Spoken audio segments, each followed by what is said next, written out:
ನಡೆಸುವಂಥ ನಮ್ಮ ತಂದೆಯಾದ ದೇವರೇ, ನಿನ್ನ ಪರಿಶುದ್ಧವಾದ ನಮ್ಮ ಸ್ತೋತ್ರ ವಂದನೆ ಸ್ವಾಮಿ. ಅರ್ಥನೇ ಈ ಸಮಯದಲ್ಲಿ ನಿಮ್ಮನ್ನು ಸ್ತುತಿಸ್ತೇವೆ, ಆರಾಧಿಸ್ತೇವೆ, ಮಹಿಮೆ ಪಡಿಸ್ತೇವೆ.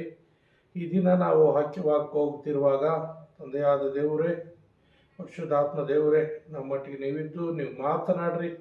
ನೀವು ಮಾತನಾಡುವಾಗ ನಾವೆಲ್ಲರೂ ನಿನ್ನ ಮಾತುಗಳು ಕೇಳುವ ಹಾಗೆ, ಆತ್ಮಿಕವಾಗಿ ಬಲ ಹೊಂದುವ ಹಾಗೆ ನೀವು ತಾನೇ ಸಹಾಯ ಮಾಡಿ ಈ ಮಾತುಗಳು ಕೇಳುವಂತೆ ಎಲ್ಲ ಮಕ್ಕಳು ಆಶೀರ್ವದಿಸಲ್ಪಡುವಂತೆ ದೇವರೇ ನೀವೇ ಸಹಾಯ ಮಾಡಬೇಕೆಂದು ಯೇಸುವಿನ ನಾಮದಲ್ಲಿ ಪ್ರಾರ್ಥನೆ ತಂದೆಯೇ, ಆಮೇನ್ ಆಮೇನ್. ದೇವರ ನಾಮ ಸ್ತೋತ್ರವಾಗಲಿ. ಸಮಯದಲ್ಲಿ ಇವತ್ತಿನ ವಾಕ್ಯಾಂಶ, ಯೇಸು ನಮ್ಮನ್ನು ರಕ್ಷಿಸಬಲ್ಲನು.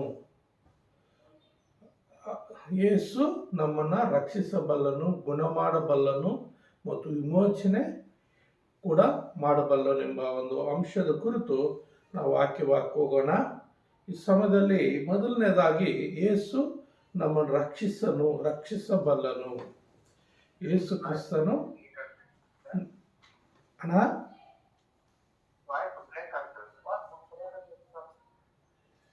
ಯೇಸು ನಮ್ಮನ್ನು ರಕ್ಷಿಸಬಲ್ಲನು. ಹಾಗಾಗಿ ವಾಕ್ಯವ ನೋಡ್ಕೊಳ್ಳೋಣ. 110 ಒಂದು ವಾಕ್ಯ ಓದ್ಕೊಳ್ಳೋಣ. 91ನೇ ಕೀರ್ತನೆ 11ನೇ ಅಧ್ಯಾಯದಿಂದ 91ನೇ ಕೀರ್ತನೆ 11ನೇ ವಚನದಿಂದ 13 ವಚನಗಳ ತನಕ ಓದ್ಕೊಳ್ಳೋಣ. ಕೀರ್ತನೆ 91 11ರಿಂದ 13 ವಚನ. ನೀನು ಹೋಗುವಲ್ಲೆಲ್ಲ ನಿನ್ನನ್ನು ಕಾಯುವುದಕ್ಕೆ ಆತನು ನಿನ್ನ ವಿಷಯವಾಗಿ ತನ್ನ ದೂತರಿಗೆ ಅಪ್ಪಣೆ ಕೊಡುವನು. ನಿನ್ನ ಕಾಲು ಕಲ್ಲಿಗೆ ತಗಲದಂತೆ ಅವರು ನಿನ್ನನ್ನು ಕೈಗಳಲ್ಲಿ ಎತ್ತಿಕೊಳ್ಳುವರು. ಸಿಂಹ ಸರ್ಪಗಳ ಮೇಲೆ ನಡೆಯುವಿ, ಪ್ರಾಯದ ಸಿಂಹವನ್ನು ಘಟಸರ್ಪವನ್ನು ತುಳಿದು ಬಿಡುವಿ. ಇಲ್ಲಿ ನಾವು ನೋಡುತ್ತೇವೆ, ನೀನು ಹೋಗುವಲ್ಲೆಲ್ಲ ನಿನ್ನನ್ನು ಕಾಯೋದಕ್ಕೆ ಆತ ನಿನ್ನ ವಿಷಯವಾಗಿ ತನ್ನ ದೂತರಿಗೇನೆ ಅಪ್ಪಣೆ ಕೊಡುವನೆಂಬುದಾಗಿ. ಪ್ರಿಯರೇ, ಯೇಸು ಕ್ರಿಸ್ತನ್ ನಂಬಿದವರಂತವರ ದೇವರು ನಂಬಿದೆ, ದೇವರ ಮಕ್ಕಳಾಗಿ ಜೀವಿಸುವಂಥವ್ರಿಗೆ ಆತನೇನಾಗಿರ್ತಾರಂತೆ, ಕಾವಲುಗಾರನಾಗಿರ್ತಾನೆ. ಮತ್ತು ಅವರು ಹೋಗುವಂಥ ಎಲ್ಲ ಸಂದರ್ಭಗಳಲ್ಲಿ ಎಲ್ಲ ಸಮಯದಲ್ಲಿ ಸಹಾಯಕನಾಗಿರ್ತಾನೆ. ಮತ್ತು ಅವರಿಗೆ ಯಾವುದೇ ಒಂದು ಅಪಾಯ ಇಲ್ಲದ ಹಾಗೆ ತನ್ನ ದೂತರಿಗೆ ಅಪ್ಪಣೆ ಕೊಡ್ತಾನಂತೆ. ಏನಂತ, ನನ್ನ ಮಕ್ಕಳು ಇಂಥ ಕಡೆ ಹೋಗ್ತಾ ಇದ್ದಾರೆ, ಪ್ರಾರ್ಥನೆ ಮಾಡಿಕೊಂಡು ಇಂಥ ಸ್ಥಳಗಳಿಗೆ ಹೋಗ್ತಾರೆ, ಇಂಥ ಪ್ರಯಾಣ ಮಾಡ್ತಾರೆ, ಇಂಥ ಕೆಲಸಕ್ಕೆ ಹೋಗ್ತಾ ಇದ್ದಾರೆ, ಆ ಕೆಲಸದಲ್ಲಿ ಇಂಥ ಅಪಾಯ ಇರ್ತದೆ, ಕೆಲಸದಲ್ಲಿ ಇಂಥ ಕಷ್ಟಗಳಿರ್ತದೆ, ಆ ಕಷ್ಟಗಳಿಂದ ಅಂಥ ಅಪಾಯಗಳಿಂದ ಅವನ್ನ ರಕ್ಷಿಸು. ಅವ್ರ ಪ್ರಯಾಣದಲ್ಲಿ ನೀನು ಸಹಾಯಕನಾಗಿರು. ಯಾಕಂದರೆ ಈ ಲೋಕದಲ್ಲಿ ಶತ್ರುವಾದ ಸೈತಾನನು ಏನು ಮಾಡ್ತಾನಂದರೆ, ಮನುಷ್ಯರನ್ನು ಯಾವ ರೀತಿ ಬೀಳಿಸ್ಬೇಕೆಂಬುದಾಗಿ ಹೊಂಚು ಹಾಕುತ್ತಾ ಎಲ್ಲ ಸಂದರ್ಭಗಳಲ್ಲಿ ಒಂದು ಕ್ಷಣ ಅವನಿಗೆ ಅವಕಾಶ ಕೊಟ್ಟರೆ ಸಾಕು, ಸಿಕ್ಕಿದ್ರೆ ಸಾಕು, ಎಷ್ಟೋ ಜನರನ್ನು ಹಾಳು ಮಾಡಬೇಕೆಂಬುದಾಗಿ ಪ್ರಯತ್ನ ಮಾಡ್ತಾ ಇರ್ತಾನೆ.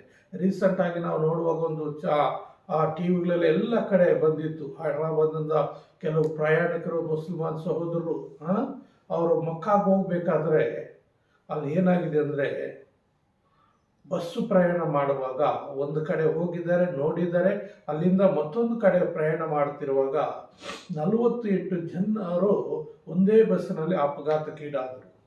48 ಜನರು ಒಂದೇ ಇದಕ್ಕೆ ಈಡಾದರು. ಅದರಲ್ಲಿ 18 ಜನ ಒಂದೇ ಕುಟುಂಬಕ್ಕೆ ಸಂಬಂಧಪಟ್ಟವರು. 18 ಜನ ಆ ಕುಟುಂಬದಲ್ಲಿ ಎಲ್ಲರೂ ಹೋಗಿದ್ದಾರೆ, ಸಣ್ಣ ಮಗು ಮೊದಲುಗೊಂಡು ವಯಸ್ಸಾದಂಥವ್ರು ತನಕ. ಯಾಕಂದರೆ ಮತ್ತೆ ನಾವು ಮಕ್ಕಾ ಮದೀನಕ್ಕೆ ಹೋಗೋಕ್ಕಾಗೋದಿಲ್ಲ ಅಂಥೇಳಿ ಒಂದೇ ಕುಟುಂಬದವ್ರು 18 ಜನ ಹೋಗಿದ್ರು. 18 ಜನರಲ್ಲಿ ಒಬ್ಬರು ಕೂಡ ಉಳಿದಿಲ್ಲ, ಎಲ್ಲರೂ ಬರ್ನ್ ಆಗೋದು. ಈ ರೀತಿ ಅನೇಕ ಸಂದರ್ಭಗಳಲ್ಲಿ ಅಪಾಯಗಳಾಗಿದೆ. ರೀಸೆಂಟಾಗಿ ನಮ್ಮ ಇಂಡಿಯಾದಲ್ಲಿ ನೋಡುವಾಗ ಪಹಲ್ಗಾಮ ಒಂದು ತೀರ್ಥಯಾತ್ರೆ, ಕಾಶ್ಮೀರಕ್ಕೆ, ಜಮ್ಮು ಕಾಶ್ಮೀರಕ್ಕೆ ತೀರ್ಥಯಾತ್ರೆಗೆ ಹೋದಾಗ ಅಲ್ಲಿ ಅನೇಕರನ್ನ ಉಗ್ರವಾದಿಗಳು ಸಾಯಿಸಿಬಿಟ್ರು. ಅಂದರೆ ಆಚೆ ಹೋದ ಮೇಲೆ ಮನೆಗೆ ಬರೋ ತನಕ ಗ್ಯಾರಂಟಿ ಇಲ್ಲ. ಅಂತ ಒಂದು ಸಂದರ್ಭದಲ್ಲಿ ದೇವರು ತನ್ನ ನಂಬಿದ ಮಕ್ಕಳಿಗೆ, ತನ್ನಲ್ಲಿ ಜೀವಿಸುವಂಥ ಮಕ್ಕಳಿಗೆ ಏನು ಮಾಡ್ತಾನಂದ್ರೆ, ತನ್ನ ದೂತರನ್ನು ಕಾವಲಾಗಿಡ್ತಾನಂತೆ.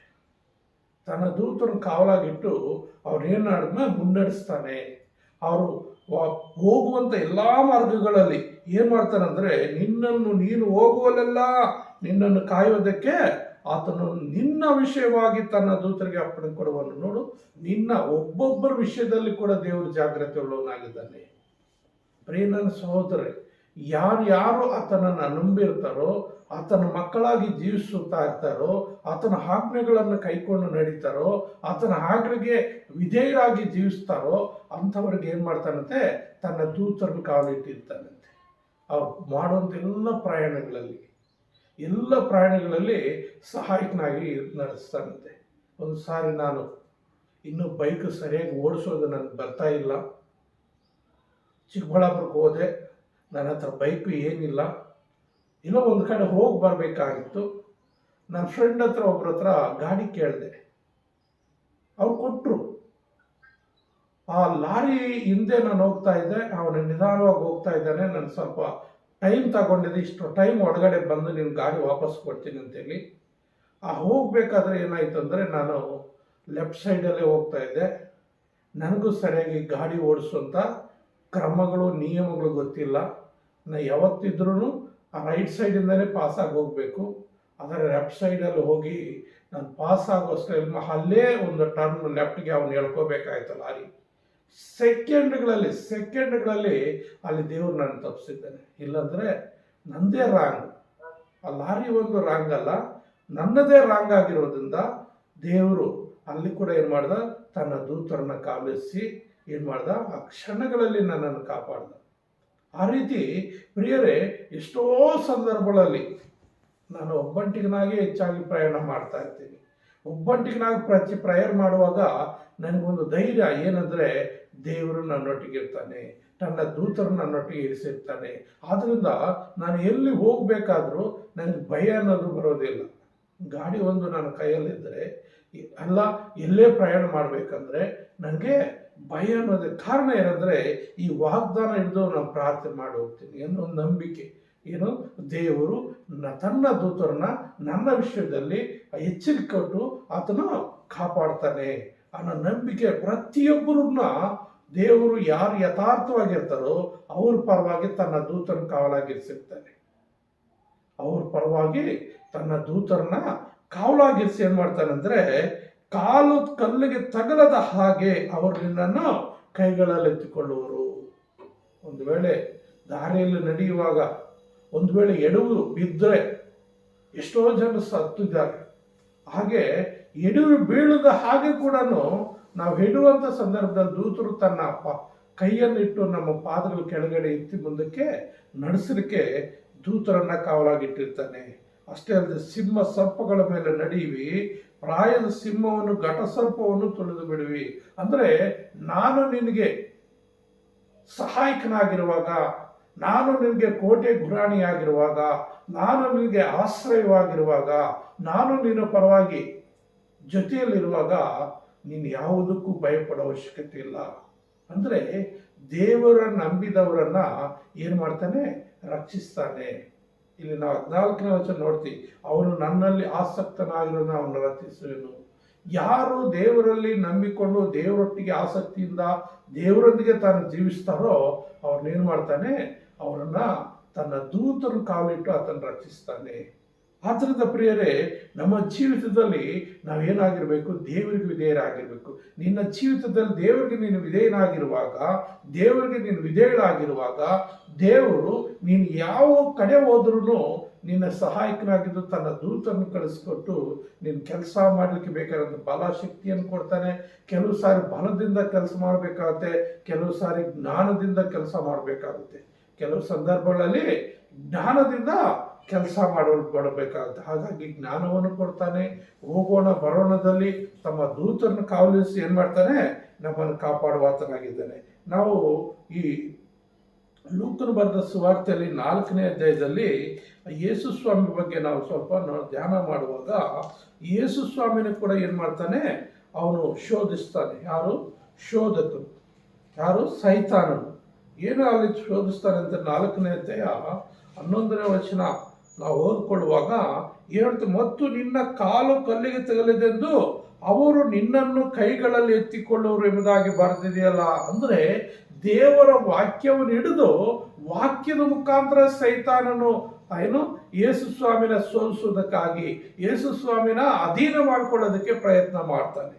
ನಾನು ಹೇಳ್ತಾನೆ ಅಲ್ಲಿ ಇನ್ನೂ 10ನೇ ವಚನ 9, 10ನೇ ವಚನದಲ್ಲಿ ಏನ್ ಮಾಡ್ತಾನಂದ್ರೆ ಆ ಎತ್ತರವಾದ ಒಂದು ಸ್ಥಳಕ್ಕೆ ಕರ್ಕೊಂಡೋಗಿ ಶಿಖರಕ್ಕೆ, ನೀನು ದೇವರ ಮಗನಾಗಿದ್ರೆ ಇಲ್ಲಿಂದ ಧುಮುಕು, ಏನು ನೀನು ದೇವರ ಮಗನಾಗಿದ್ರೆ ಇಲ್ಲಿಂದ ಕೆಳಕ್ಕೆ ಧುಮುಕು, ನಿನ್ನನ್ನು ಕಾಯುವುದಕ್ಕೆ ಆತ ನಿನ್ನ ವಿಷಯವಾಗಿ ತನ್ನ ದೂತರಿಗೆ ಅಪ್ಪಣೆ ಕೊಡುವನು. ನಿನ್ನ ವಿಷಯವಾಗಿ ದೂತರು ಬಂದು ನೀನು ಕೆಳಕ್ಕೆ ಬೀಳಿದಾಗ ಅವ್ರು ರಕ್ಷಿತ. ಅಂದ್ರೆ ಅದು ಯೇಸು ಸ್ವಾಮಿ ಗೊತ್ತಿಲ್ಲ ಅಂತ ಅವ್ರು ಹೇಳ್ತಾ ಇದ್ದಾರೆ ಅಲ್ಲ, ತನ್ನ ಮಾತು ಕೇಳಬೇಕೆಂಬುದಾಗಿ. ಅಂದ್ರೆ ದೇವರು ವಾಕ್ಯವನ್ನೇ ಹಿಡಿದು ವಾಕ್ಯದ ಮುಖಾಂತರ ಸೈತಾನ ಶೋಧಿಸೋನಾಗಿರ್ತಾನೆ. ಇದು ನಾವು ಎಚ್ಚರವಾಗಿರ್ಬೇಕು ಪ್ರಿಯರೇ. ಇದು ಈ ವಿಷಯದಲ್ಲಿ ನೀನು ಎಚ್ಚರಿಕೆಯಾಗಿ ಅನೇಕ ಸಂದರ್ಭಗಳಲ್ಲಿ ಏನೇನು ಮಾಡ್ತಾನೆ, ದೇವರ ವಾಕ್ಯ ನೀನು ತೋರಿಸಿ ದೇವರ ವಾಕ್ಯ ಪದೇ ಪದೇ ಪದೇ ಪದೇ ನೀನು ಜ್ಞಾಪಕ ಮಾಡಿ ಸೈತಾನ ನೀನು ಬೀಳಿಸೋದಕ್ಕೆ ಪ್ರಯತ್ನ ಮಾಡ್ತಾನೆ. ಸೈತಾನ್ ನೀನು ಶೋಧಿಸುವುದಕ್ಕೆ ಪ್ರಯತ್ನ ಮಾಡ್ತಾನೆ. ಸೈತಾನ್ ನೀನು ಕೆಳಕ್ಕೆ ಬೀಳುವುದಕ್ಕಾಗಿ ಪ್ರಯತ್ನ ಮಾಡ್ತಾನೆ. ಆದ್ದರಿಂದ ನೀನು ವಾಕ್ಯವನ್ನು ಕೂಡ ಜಾಗ್ರತೆಯಿಂದ ಕೇಳುವನಾಗಿದ್ದು ಜಾಗ್ರತೆಯಿಂದ ವಾಕ್ಯಾನುಸಾರವಾಗಿ ನೀನು ಅನುಸರಿಸಬೇಕು. ಅದಕ್ಕೆ ಯೇಸು ಸ್ವಾಮಿ ಹೇಳ್ತಾನೆ,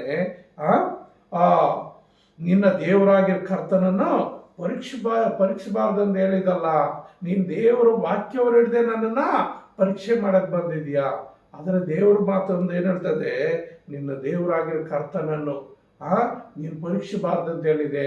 ಆದ್ದರಿಂದ ಇಲ್ಲಿಂದ ತೊಲಗೋಂಗಂತ ಹೇಳುವಾಗ ಅವ್ರ ಸೈತಾನನು ಯೇಸುವನ್ನು ಬಿಟ್ಟು ಹೋಗ್ಬಿಡ್ತಾರೆ. ಅದು ಪ್ರೇರೆ. ಹಾಗಾಗಿ ನಾವು ಅನೇಕ ಸಾರಿ ದೇವರ ವಾಕ್ಯದ ಮುಖಾಂತರ ದೇವರು ಅನೇಕರನ್ನು ಕೆಡವಿ ಪಾತಾಳಕ್ಕೆ ಹಾಕುವನಾಗಿದ್ದಾನೆ. ಯಾರು? ಸೈತಾನನು. ಆ ಸೈತಾನನು ಆ ದೇವರ ವಾಕ್ಯವನ್ನು ಹಿಡಿದು ನಾವು ನಿನ್ನೊಟ್ಟಿಗೆ ಮಾತನಾಡಲಿಕ್ಕೆ ಪ್ರಯತ್ನ ಮಾಡ್ತಾನೆ. ಅದಕ್ಕೆ ನೀನು ಜಾಗೃತಿಯಾಗಿರಬೇಕು. ನೀನು ಜಾಗೃತಿಯಿಂದ ದೇವರ ವಾಕ್ಯ ಅನುಸಾರವಾಗಿ ಈ ವಾಕ್ಯ ದೇವರಿಂದ ಬರ್ತಾ ಇರೋದು ಇಲ್ಲ ಸೈತಾನಿಂದ ಬರ್ತಾ ಇದೆ ಅಂತ ಕೂಡ ನೀನು ಕೂಲಂಕುಷವಾಗಿ ಪರೀಕ್ಷಿಸಬೇಕಾಗುತ್ತೆ. ಆದ್ರಿಂದ ಈ ರೀತಿ ಯೇಸು ಸ್ವಾಮಿನೇ ಬಿಡ್ಲಿಲ್ಲ ಸೈತಾನ. ನಿನ್ನನ್ನು ನನ್ನನ್ನ ಏನು ಮಾಡ್ತಾನೆ, ಇನ್ನೂ ಆತುರವಾಗಿ ಇನ್ನೂ ಹೆಚ್ಚಾಗಿ ಏನು ಮಾಡ್ತಾನೆ, ಹಾಳು ಮಾಡಲಿಕ್ಕೆ ಆತನ ಪ್ರಯತ್ನ ಮಾಡ್ತಾನೆ. ಆದ್ರಿಂದ ಏನಾಗಬೇಕು, ಎಚ್ಚರವಾಗಿರಬೇಕು. ಎಚ್ಚರವಾಗಿದ್ದು ನೀನೇನಾಗಬೇಕು, ಆತನ ಮಾತು ಕೇಳುವನಾಗಿರ್ಬೇಕು. ಕೇಳ್ತಾ ಇದ್ದರೆ ಖಂಡಿತವಾಗಲೂ ತನ್ನ ದೂತರು ನಿನಗೆ ಆ ಸುತ್ತಲೂ ಕಾವಲಿಸಿ ನೀನೇನು ಮಾಡ್ತಾನೆ, ಕಾಪಾಡಲಿಕ್ಕೆ ಆತನ ಶಕ್ತನಾಗಿದ್ದಾನೆ ಅಂತ ದೇವಾದಿ ದೇವರಿಗೆ ಮಹಿಮೆ ಉಂಟಾಗಲಿ. ಎರಡನೇದಾಗಿ ನಾವು ನೋಡುವಾಗ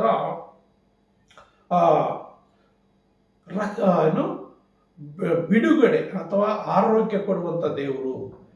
ಮೊದಲನೇದಾಗಿ ರಕ್ಷಿಸಬಲ್ಲಂಥ ದೇವರೇಸು, ಎರಡನೇದಾಗಿ ಆರೋಗ್ಯ ಕೊಡುವಂಥ ದೇವರು. ನಾವು ವಿಮೋಚನ ಕಾಂಡದಲ್ಲಿ ನೋಡುವಾಗ 15ನೇ ಅಧ್ಯಾಯ 26ನೇ ವಚನದಲ್ಲಿ ಒಂದು ಮಾತು ಹೇಳುತ್ತೆ. ವಿಮೋಚನ ಕಾಂಡ 15ನೇ ಅಧ್ಯಾಯ 26ನೇ ವಚನದಲ್ಲಿ ಬಹಳ ಸ್ಪಷ್ಟವಾಗಿ ಅಲ್ಲಿ ದೇವರ ಮಾತು ಕೇಳುವಂಥವರಿಗೆ ದೇವರು ಏನು ಮಾಡಬಲ್ಲನು ಎಂಬುದಾಗಿ ಅಲ್ಲಿ ಬಹಳ ಸ್ಪಷ್ಟವಾಗಿ ಬರೆದಿದೆ. ಇಲ್ಲಿ ನಾವು ನೋಡುವಾಗ, ನೀವು ನಿಮ್ಮ ದೇವರಾದ ಯೆಹೋವನ ಮಾತನ್ನು ಶ್ರದ್ಧೆಯಿಂದ ಕೇಳಿ ಆತನ ದೃಷ್ಟಿಗೆ ಸರಿಬೀಳುವುದನ್ನು ಮಾಡಿ ಆತನ ಆಜ್ಞೆಗಳಿಗೆ ವಿಧೇಯರಾಗಿದ್ದು ಆತನ ಕಟ್ಟಳೆಗಳನ್ನು ಅನುಸರಿಸಿ ನಡೆದರೆ ನಾನು ಐಗುಪ್ತರಿಗುಂಟು ಮಾಡಿದ ವ್ಯಾಧಿಗಳಲ್ಲಿ ಒಂದನ್ನು ನಿಮಗೆ ಬರಪಡಿಸುವುದಿಲ್ಲ. ಯೆಹೋವನೆಂಬ ನಾನೇ ನಿಮಗೆ ಆರೋಗ್ಯದಾಯಕನು. ಪ್ರಿಯರೇ, ಅನೇಕರು ರೋಗಗಳಲ್ಲಿ ಬೀಳುವುದುಂಟು, ಅನೇಕರಿಗೆ ರೋಗಗಳು ಬರುವುದುಂಟು. ಇದು ಮನುಷ್ಯನ ಗುಣ. ಮನುಷ್ಯರಿಗೆ ಎಲ್ಲರಿಗೂ ರೋಗ ಬರ್ತದೆ. ಆದರೆ ಆ ರೋಗಗಳಿಂದ ಬಿಡುಗಡೆ ಆಗ್ಬೇಕಂದ್ರೆ ಮೊದಲು ದೇವರ ಮಾತನ್ನ ಏನು ಮಾಡಬೇಕು, ಶ್ರದ್ಧೆಯಿಂದ ಕೇಳಬೇಕು. ಚರ್ಚೆಗೆ ಹೋದರೆ ಇಲ್ಲ ಯಾವುದಾದ್ರು ಮೀಟಿಂಗ್ಗಳಿಗೆ ಹೋದರೆ ಇಲ್ಲ ದೇವರ ವಾಕ್ಯ ಕೇಳುವಾಗ ಬೇರೆ ಕಡೆ ಗಮನ ಕೊಡಬಾರ್ದು.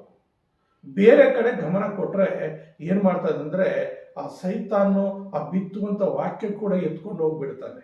ಆ ಆಜ್ಞೆಯಾದ ವಾಗ್ದಾನದ ಮಾತನ್ನು ಕೂಡ ಸೈತಾನ ತೆಗೆದಾಕ್ಬಿಡ್ತಾನೆ.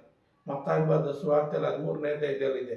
ಆದ್ದರಿಂದ ಇಲ್ಲಿ ಏನಾಗಬೇಕಂದ್ರೆ, ಪ್ರಿಯ ನನ್ನ ಸಹೋದರರೇ, ದೇವರ ವಾಕ್ಯವನ್ನು ಕೇಳಬೇಕು. ದೇವರ ವಾಕ್ಯವನ್ನು ಯಾರು ಕೇಳ್ತಾರೋ ಅವ್ರಿಗೇನು ಮಾಡ್ತಾನೆ, ದೇವರು ಆಶೀರ್ವಾದ ಮಾಡ್ತಾನೆ, ಅವರು ದೇವರು ರಕ್ಷಿಸ್ತಾನೆ. ಅಂಥವ್ರಿಗೆ ದೇವರು ಮಾಡ್ತಾನೆ, ಆತನ ಕಾಪಾಡುವ ಆತನಾಗಿದ್ದಾನೆ. ಹಾಗಾಗಿ ನನ್ನ ಪ್ರಿಯ ನನ್ನ ಸಹೋದರ ಸಹೋದರಿ, ದೇವರನ್ನ ಏನು ಮಾಡಬೇಕು? ದೇವರ ವಾಕ್ಯವನ್ನು ಕೇಳಬೇಕು, ದೇವರ ವಾಕ್ಯವನ್ನು ಕೇಳಬೇಕು. ಇಲ್ಲಿ ಏನು ಹೇಳ್ತಾ ಇದೆ? ನಿಮ್ಮ ದೇವರ ದೇಹವನ್ನ ಮಾತನ್ನು ಮೊದಲನೇದಾಗಿ ಶ್ರದ್ಧೆಯಿಂದ ಕೇಳಬೇಕಂತೆ. ದೇವರ ಮಾತನ್ನ ಶ್ರದ್ಧೆಯಿಂದ ಕೇಳಬೇಕು. ಎರಡನೇದಾಗಿ ಆತನ ದೃಷ್ಟಿಗೆ ಸರಿಬೀಳೋದನ್ನು ಮಾಡಿ. ಪ್ರಿಯ ನನ್ನ ಸಹೋದರೇ, ದೇವರು ಎಲ್ಲ ಕಡೆ ತನ್ನ ದೃಷ್ಟಿಯನ್ನು ಪ್ರಸರಿಸ್ತಾನೆ. ಆತನ ಉನ್ನತಾಕಾಶದಲ್ಲಿ ಉನ್ನತ ಲೋಕದಲ್ಲಿ ಇದ್ರೂ ಕೂಡ ಈ ಭೂಮಿ ಮೇಲೆ ಆತನಿಗೆ ಮರೆಯಾದದ್ದು ಯಾವುದಿಲ್ಲ. ದೇವರಿಗೆ ಮರೆಯಾದದ್ದು ಭೂಮಿ ಮೇಲೆ ಯಾವುದಿಲ್ಲ. ನೀವು ನೋಡ್ಬೋದು, ಆ ಗರುಡ ಪಕ್ಷಿ, ಹದ್ದು ಎಷ್ಟೋ ಎತ್ತರವಾಗಿರ್ತದೆ. ಅಷ್ಟು ಎತ್ತರವಾಗಿದ್ರು ಅದರ ಕಣ್ಣು ಸಣ್ಣಗೆ ಇರುತ್ತೆ. ಅದರ ಕಣ್ಣು ಹದ್ದು ಎಷ್ಟು ದಪ್ಪ ಇರ್ತದೆ, ಅದರ ತಲೆ ಎಷ್ಟು ದಪ್ಪ ಇರ್ತದೆ, ಅದರ ಕಣ್ಣು ಎಷ್ಟು ದಪ್ಪ ಇರ್ತದೆ, ಊಹೆ ಮಾಡಿ. ಕೋಳಿ ತಲೆಗಿಂತ ಚಿಕ್ಕ ತಲೆ ಅದರದ್ದು, ಆ ಕೋಳಿ ಕಣ್ಣಿಗಿಂತ ಇನ್ನೂ ಚಿಕ್ಕ ಕಣ್ಣು. ಆದರೆ ಎಷ್ಟು ಎತ್ತರವಾಗಿದ್ರು ಭೂಮಿ ಮೇಲೆ ಏನೇನೋ ಪ್ರಾಣಿಗಳು, ಆ ಒಂದು ಉದಾಹರಣೆಗೆ ಒಂದು ಇಲಿ ಆಗಲೇಳು, ಇಲಿ ಓಡಾಡೋದನ್ನು ಎಷ್ಟೋ ಎತ್ತರದಿಂದ ಇರೋದು ಅದ್ರ ಕಣ್ಣು ದೃಷ್ಟಿ ಮಾಡ್ತಾರೆ. ಆದರೆ ಹದ್ದುಗಿಂತ 1000 ಪಟ್ಟು ಇನ್ನೂ ಹೆಚ್ಚಾಗಿ ಆ ದೇವರ ದೃಷ್ಟಿ ಒಂಥರ CC ಕ್ಯಾಮ್ರಾಗಿಂತ ಇನ್ನೂ ಹೆಚ್ಚಾಗಿ ಆತನೇನಾಗಿದೆ, ಆತನ ಕಣ್ಣು ಪ್ರಕಾಶಮಾನವಾಗಿದೆ. ಆತನ ದೃಷ್ಟಿ ಅಷ್ಟು ಬಲವಾಗಿದೆ. ಹಾಗಾಗಿ ಆತನ ಉನ್ನತ ಲೋಕದಲ್ಲಿ ಇದ್ದು ಈ ಭೂಮಿ ಕಡೆ ಬಾಗ್ತಾನೆ, ನನ್ನನ್ನು ನೋಡುವುದಕ್ಕಾಗಿ, ಪರೀಕ್ಷೆ ಮಾಡುವುದಕ್ಕಾಗಿ. ಅನೇಕ ಕೀರ್ತನೆಗಳಲ್ಲಿ ಇದೆ. 2 ಪೂರ್ವಕಾಲ ವೃತ್ತಾಂತ 9ನೇ ಅಧ್ಯಾಯ 16ನೇ ವಚನದಲ್ಲೂ ಕೂಡ ಅಲ್ಲಿ ಬಹಳ ಸ್ಪಷ್ಟವಾಗಿ ಬರೆಯಲ್ಪಟ್ಟಿದೆ. 2 ಪೂರ್ವಕಾಲ ವೃತ್ತಾಂತ 9ನೇ ಅಧ್ಯಾಯ 16ನೇ ವಚನದಲ್ಲಿ ಬಹಳ ಸ್ಪಷ್ಟವಾಗಿ ಅಲ್ಲಿ ಬರೆಯಲ್ಪಟ್ಟಿದೆ. ಏನಂತ ನೋಡುವಾಗ 16ನೇ ಅಧ್ಯಾಯ 2 ಪೂರ್ವಕಾಲ ವೃತ್ತಾಂತ 16ನೇ ಅಧ್ಯಾಯ 9ನೇ ವಚನ ಏನು ಹೇಳುತ್ತೆ ಅಂದರೆ, ಯೆಹೋವನು ಭೂಲೋಕದ ಎಲ್ಲಾ ಕಡೆಗಳಲ್ಲಿಯೂ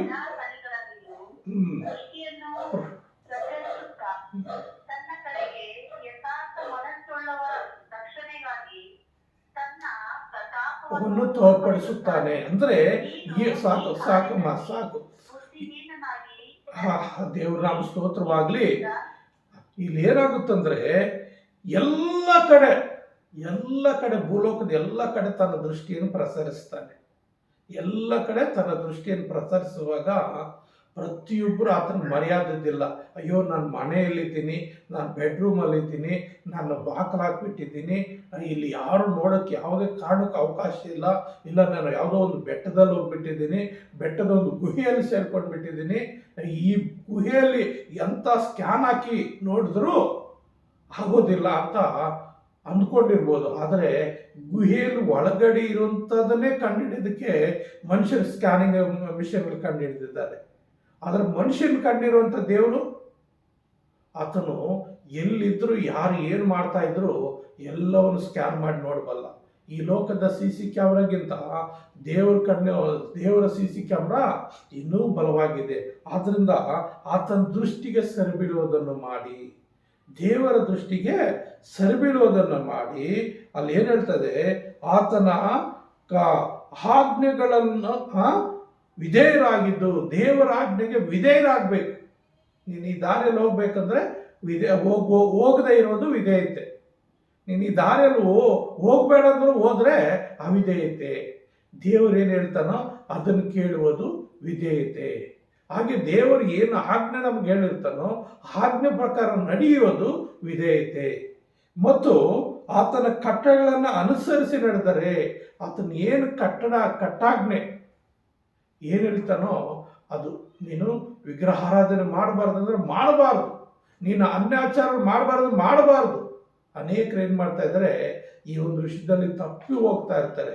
ನೀನು ಹುಟ್ಟು ಕೂದಲು ತೆಗಿಬೇಡ, ಸತ್ತವ್ರಿಗೆ ತಲೆ ಬೋಳ್ಸ್ಕೊಡ್ಬೇಡ ಅಂದರೆ ಬೇಕಾಗಿ ಅಯ್ಯೋ ನಮ್ಮ ಆಚಾರ ಅಂತೇಳಿ ದೇವರು ನಂಬಿ ಬ್ಯಾಪ್ಟಿಸ್ ತಗೊಂಡಿದ್ರು ಹುಟ್ಕೋದು ಕೊಟ್ಟು ಬಿಡ್ತಾರೆ, ತಲೆ ಬೋಡಿಸ್ಕೊಂಡು ಬಿಡ್ತಾರೆ. ಈ ಇಲ್ಲದ ಸಲದ ಆಚಾರಗಳೆಲ್ಲ ಅವು ಮದುವೆ ಆಗ್ಬೇಕಂದ್ರೆ ಹೋಗಿ ಶಾಸ್ತ್ರಿಗಳ ಹತ್ರ ಇದು ಕೇಳ್ತಾರೆ, ಶಾಸ್ತ್ರ ಕೇಳ್ಕೊಂಡು ಬರ್ತಾರೆ, ಜ್ಯೋತಿಷಿಗಳ ಹತ್ರ ಹೋಗ್ತಾರೆ, ಕಣಿ ಕೇಳ್ತಾರೆ, ಮಾಟ ಮಂತ್ರಗಳು ಮಾಡಿಸ್ತಾರೆ, ಎಲ್ಲ ಕಾರ್ಯಗಳು ಮಾಡ್ತಾ ಇರ್ತಾರೆ. ಅದು ಮಾಡಬೇಡ ಅಂದ್ರೆ ಮಾಡ್ತಾರೆ, ಇಂಥದ್ದು ಮಾಡು ಅಂದ್ರೆ ಅದನ್ನು ಮಾಡಲ್ಲ. ಯಾವಾಗ ದೇವರ ಕಟ್ಟೆಗಳನ್ನು ಅನುಸರಿಸದೆ ಹೋಗ್ತಾರೋ ಅಂಥವ್ರಿಗೆ ಏನಾಗುತ್ತೆ, ನಾನಾ ರೀತಿ ರೋಗಗಳು ಬರ್ತದೆ, ನಾನಾ ರೀತಿ ಸಮಸ್ಯೆಗಳು ಬರ್ತದೆ. ಆ ರೋಗಗಳಿಂದ ಹೊರಬರೋಕ್ಕಾಗೋದೇ ಇಲ್ಲ. ನನಗೆ ಗೊತ್ತಿರೋ ಒಬ್ಬ ಪಾಸ್ಟ್ ಇದ್ದಾರೆ, ಅವ್ರ ಪಾಸ್ಟ್ ಅಂತ ಯಾರೋ ಮುಸ್ಲಿಮ್ಸ್ ಆತ 4 ಗಂಟೆ 4:15 ಬರ್ತಾನಂತೆ ನಮ್ಮ ಗೌರಿಬಿದನೂರಲ್ಲಿ. ಬರುವಾಗ ಆಕೆ ಮಗಳಿಗೆ ಏನೋ ಸ್ವಲ್ಪ ಹೆಚ್ಚು ಕಡಿಮೆ, ಕುಟುಂಬದಲ್ಲಿ ಏನೋ ಸ್ವಲ್ಪ ಹೆಚ್ಚು ಕಡಿಮೆ ಆದರೆ ಹೋಗಿ ಅಲ್ಲಿ ತಾಯಿ ಸೀಟ್ ಹಾಕ್ಸ್ಕೊಳಕ್ಕೆ ಹೋಗ್ತಾರಂತೆ, ಮಂತ್ರ ಹಾಕ್ಸ್ಕೊಳಕ್ಕೆ ಹೋಗ್ತಾರಂತೆ. ದೇವ್ರು ಪ್ರಾರ್ಥನೆ ಮಾಡಿದ್ರೆ ದೇವ್ರ ಪ್ರಾರ್ಥನೆ ಕೇಳಲ್ವಾ? ಪ್ರಾರ್ಥನೆಗೆ ಉತ್ತರ ಕೊಡಲ್ವಾ? ಕೊಡ್ತಾನೆ. ಆದರೆ ಅವಿವೇಕತನ, ಅವಿಧೇಯತೆ, ದೇವರು ಹೇಳಿದ ಕಟ್ಟಳೆಗಳನ್ನು ಅನುಸರಿಸಿ ನಡೆಯೋದಿಲ್ಲ. ಅಂಥ ಕುಟುಂಬಗಳಲ್ಲಿ ಏನಾಗುತ್ತೆ, ಕಷ್ಟಗಳು ಬರ್ತಾನೆ ಇರ್ತದೆ, ಸಮಸ್ಯೆಗಳು ಬರ್ತಾನೆ ಇರ್ತದೆ, ರೋಗಗಳು ಬರ್ತಾನೆ ಇರ್ತದೆ. ಆ ರೋಗಗಳು ಹೆಂಗಿರ್ತದೆ, ದೀರ್ಘಕಾಲವಾಗಿರ್ತದೆ, ದೀರ್ಘ ಸಾಯ ತನಕ ಆ ರೋಗ ಅವ್ರನ್ನ ಬಿಟ್ಟು ಹೋಗೋದಿಲ್ಲ.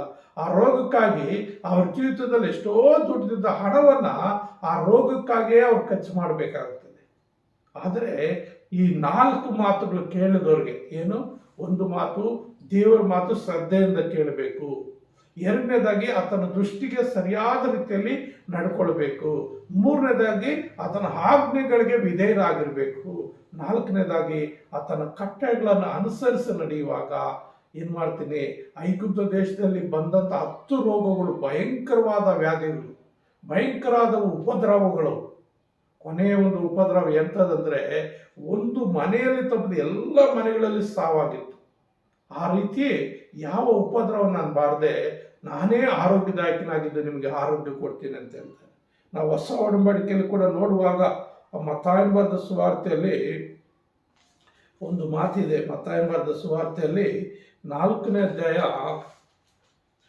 ಮತ್ತಾಯನ ಬರೆದ ಸುವಾರ್ತೆ 4ನೇ ಅಧ್ಯಾಯ 23ನೇ ವಚನದಲ್ಲಿ ಏನು ಹೇಳುತ್ತಂದ್ರೆ, ಬಳಿಕ ಯೇಸು ಗಲಿಲಾಯದಲ್ಲೆಲ್ಲ ತಿರುಗಾಡಿ ಅಲ್ಲಿಯವರ ಸಭಾಮಂದಿರಗಳಲ್ಲಿ ಉಪದೇಶ ಮಾಡುತ್ತಾ ಪರಲೋಕ ರಾಜ್ಯದ ಸುವಾರ್ತೆಯನ್ನು ಸಾರಿ ಹೇಳುತ್ತಾ ಜನರ ಎಲ್ಲ ಥರದ ರೋಗಗಳನ್ನು ಎಲ್ಲ ತರಹದ ಬೇರೆಗಳನ್ನು ವಾಸಿ ಮಾಡುತ್ತಾ ಬಂದನು.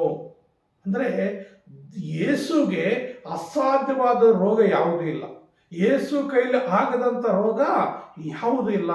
ಎಲ್ಲ ರೋಗಗಳನ್ನು ವಾಸಿ ಮಾಡುವಂಥದ್ದು. ಅಲ್ಲಿ ಏನಾಗ್ತದೆ ಅಂದರೆ 24ನೇ ವಚನ 25ನೇ ವಚನ ಕೂಡ ನಾವು ಓದುವಾಗ, ಆತನ ಸುದ್ದಿಯು ಸಿರಿಯಾ ದೇಶದೆಲ್ಲ ಹಬ್ಬಿದ್ದರಿಂದ ಮೈಯಲ್ಲಿ ನೆಟ್ಟಗಿಲ್ಲದವರನ್ನು, ಅಂದರೆ ತರತರದ ರೋಗ ಬಾಧೆಗಳಿಂದ ಕಷ್ಟಪಡುವವರನ್ನು, ದೆವ್ವ ಹಿಡಿದವರನ್ನು, ಮೂರ್ಛಾರೋಗಿಗಳನ್ನು, ಪಾರ್ಶ್ವವಾಯುವಿನಲ್ಲಿರುವವರನ್ನು ಆತನ ಬಳಿಗೆ ಕರೆತಂದರು. ಆತನು ಅವರನ್ನು ಸ್ವಸ್ಥ ಮಾಡಿದನು. ಅಂದರೆ ಆತನ ಕೈಯಲ್ಲಿ ಅಸಾಧ್ಯವಾದ ರೋಗ ಯಾವುದೂ ಇಲ್ಲ. ಎಲ್ಲ ರೋಗಗಳನ್ನು ಯೇಸು ಸ್ವಸ್ಥ ಮಾಡಬಲ್ಲನು. ಯಾವಾಗ ಆತನಿಗೆ ಹತ್ರ ಬರುವಾಗ, ನೀವು ನನ್ನ ಬಳಿಗೆ ಬಂದರೆ ನಾನು ಮಾಡ್ತೀನಿ, ನಿಮ್ಮನ್ನು ರಕ್ಷಿಸ್ತೀನಿ, ನೀವು ನನ್ನ ಮಾತು ಕೇಳಿದ್ರೆ ನಾನು ನಿಮಗೆ ಆರೋಗ್ಯ ಕೊಡ್ತೀನಿ. ಹಾಗೆ ಮುಂದುವರೆದು ನೋಡುವಾಗ